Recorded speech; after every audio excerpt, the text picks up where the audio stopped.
আমার খবর। প্রসূতি মৃত্যুকে কেন্দ্র করে উত্তপ্ত হয়েছিল রাজ্যের সরকারি হাসপাতাল।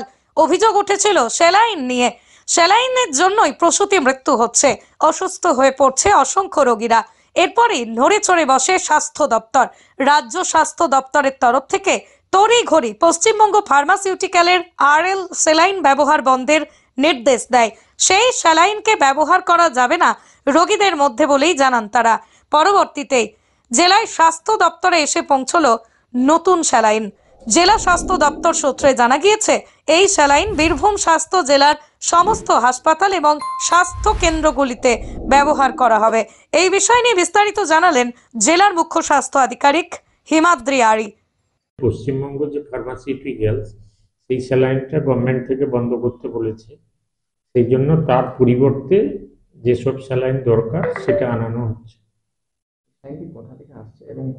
কোথা থেকে আমরা জানি না, আমরা ফেয়ার প্রাইস শপ থেকে আমরা যেভাবে নিই, গভর্নমেন্টের যা নর্মস আছে সেটা ফলো করে আমরা অর্ডার দিয়ে নিয়েছি।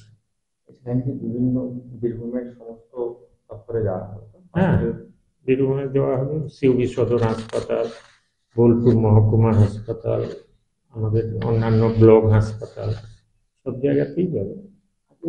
কতগুলি মোট এসছে? ওই 400 বেটির মতো এসছে।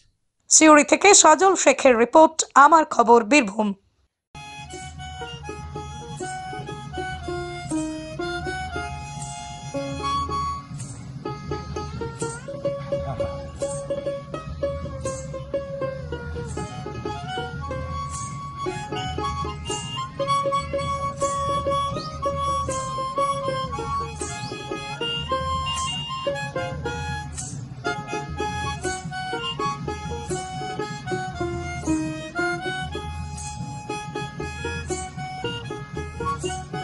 দেখতে চোখ রাখুন আমাদের ফেসবুক ও ইউটিউব চ্যানেলে।